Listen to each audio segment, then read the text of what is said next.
Welcome to the deep dive. Today we're cracking open a market that's really defined by contradictions. We're talking Albania. Yeah, a fascinating place. You had this huge, sweeping gambling ban back in 2018.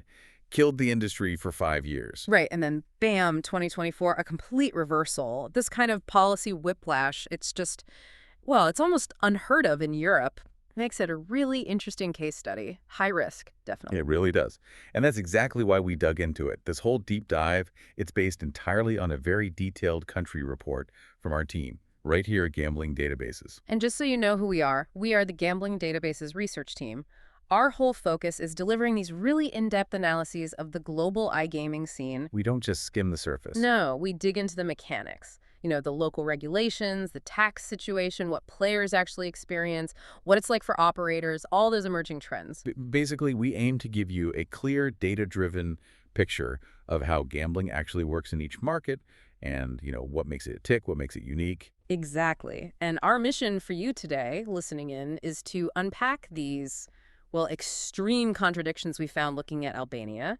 You've got this nation that's super digitally ready. High internet penetration, mobile first, all the good stuff. But then it's paired with some of the most restrictive entry barriers, the toughest regulations we've seen anywhere on the continent. It feels almost like it's built to keep people out. It really does. Yeah. Let's get into that regulatory side first. Okay, so this policy turnaround, it's Law Number 110/2024, went live back in March. The government basically admitted the ban didn't work. Yeah, they said it just pushed everything underground. No taxes, no control. So the idea was, okay, let's bring it back, but keep it tightly controlled and, importantly, taxed. But they were very careful about how they did it. The biggest restriction, it's the products. Absolutely. They only legalized online sports betting. That's it. Full stop. Just sports betting, nothing else. Nothing. Online casino, slots, table games, poker rooms, bingo, all still explicitly banned. Wow. That immediately changes the maths for any operator looking at Albania, doesn't it? Hugely. It's a massive structural limit. I mean, look, globally, online casino usually brings in, 60, maybe 70% on operators' revenue? Right. It often pays for the lower margin sports betting side. Exactly.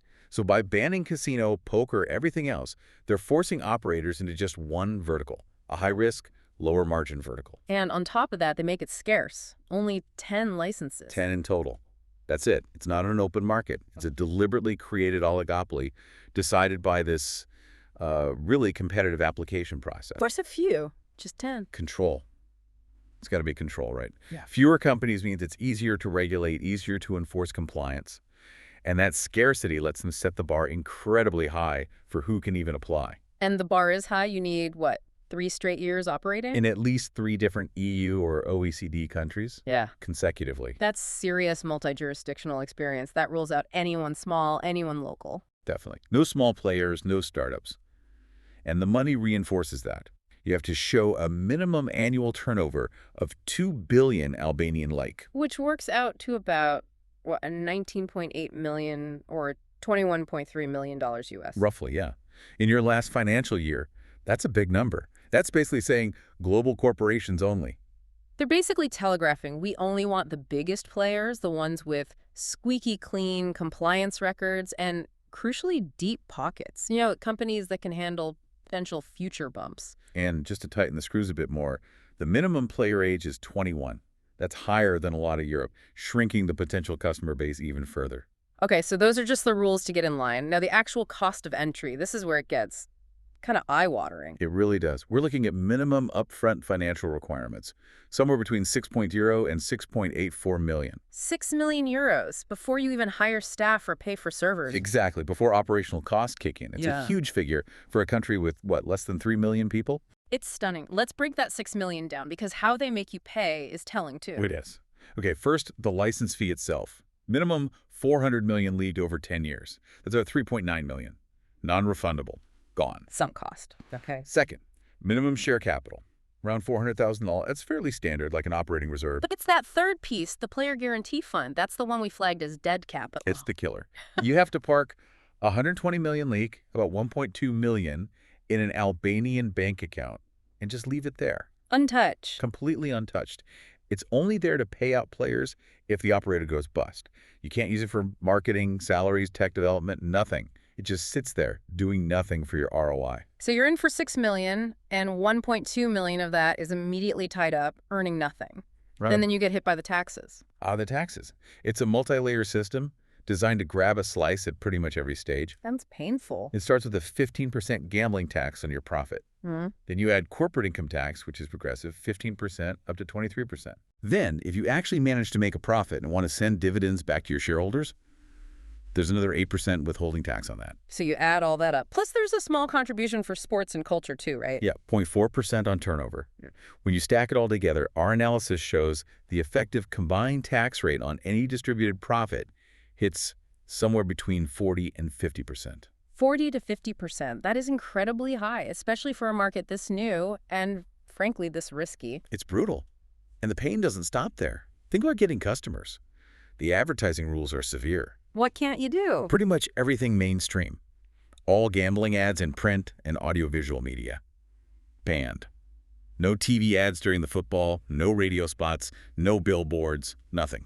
How do you build a brand? How do you get players? You're forced into the really expensive digital channels. Aggressive affiliate deals, maybe some clever SEO, probably pushing the boundaries on social media. Which costs a fortune. It does.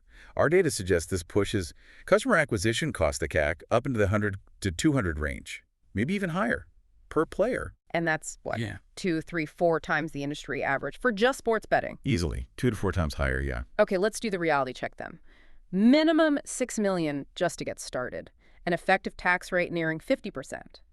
Customer acquisition costs through the roof, all for a potential market of 2.78 million people. The numbers just look really tough.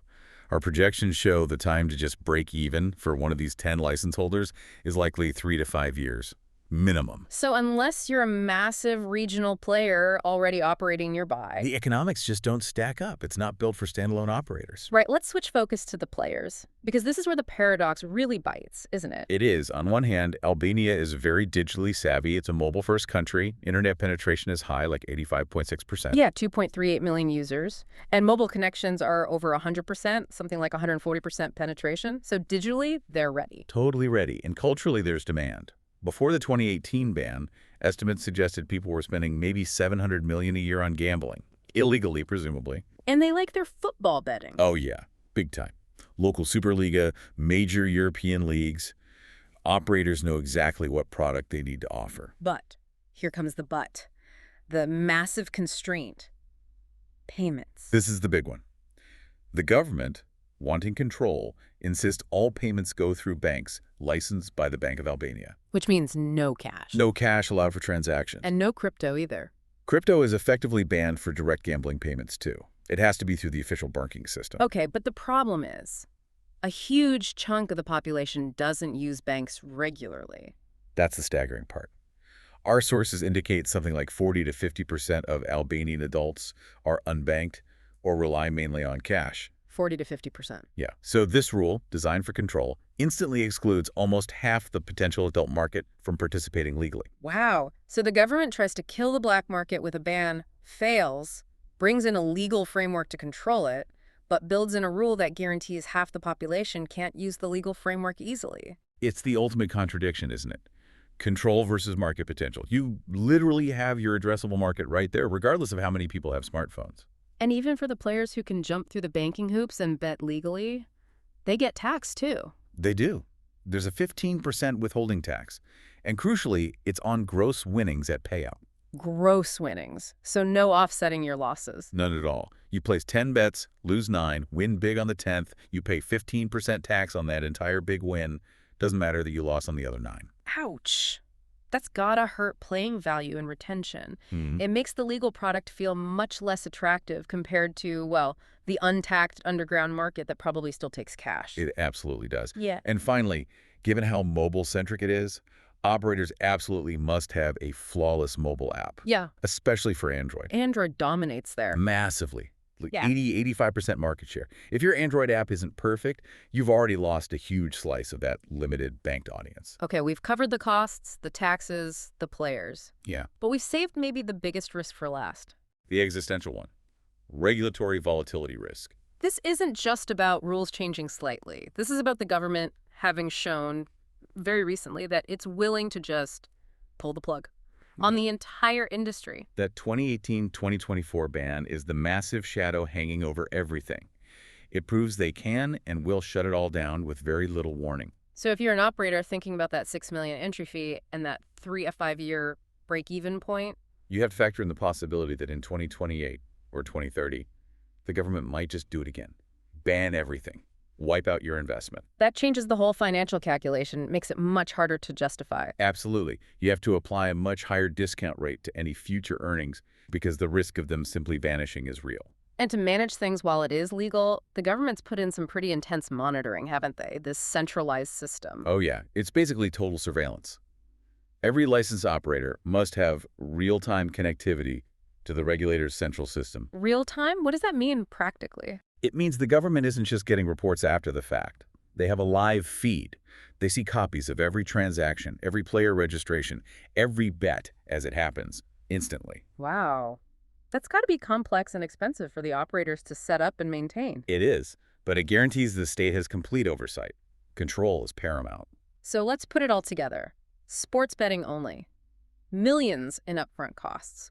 Punishing taxes around 40–50%. Can barely advertise. Half the population can't easily pay. And a history of sudden shutdowns. What's the final verdict? Well, in our detailed report, we gave Albania an operator ease score of just 3.2 out of 10. 3.2, that's low. Very low. And the overall market attractiveness score wasn't much better, 3.9 out of 10. These are some of the lowest scores we've assigned anywhere in Europe. That really tells the story, doesn't it? The numbers just don't work for a standalone company launching just for Albania. Pretty much, no. Yeah. We concluded this market is really only viable for very large, very well-capitalized regional operators. Ones who already have operations nearby in the Balkans. Exactly. Companies that can share infrastructure, maybe absorb the high costs and the huge risks across a wider portfolio. They might be willing to play the long game, hoping regulations eventually ease up. But for anyone else, it looks like a non-starter. It's like the government specifically engineered a market where only the giants can afford to play. Which brings us to that final thought, that challenge for you, the listener. Yeah, think about this. Given that history, that risk of another sudden ban is limiting it to 10 licenses and charging so much really about ensuring only responsible operators get in. Is it just about maximizing the government's take now, potentially right before they consider pulling the plug again? It's a tough question. Understanding those dynamics, those potential government motivations alongside the operational hurdles, it's just crucial for anyone planning global strategy. So to quickly recap, Albania presents this incredible paradox. High digital readiness, strong mobile use, but choked by single product restrictions, massive entry costs, crippling taxes, severe advertising limits, and this bizarre situation where half the potential market is excluded by payment rules. And hovering over it all is the ghost of the last ban. For the full analysis, the detailed financial breakdowns, the risk assessments, and how Albania stacks up against other countries in the region, you really need to see the full report. That's right. For the complete text of this Albania report and all our other in-depth country analyses from the Gambling Databases research team, you can find everything on our website. It gives you that clear, data-driven understanding of how these markets really function. Visit us at gamblingdatabases.com. Thanks for joining us on the Deep Dive.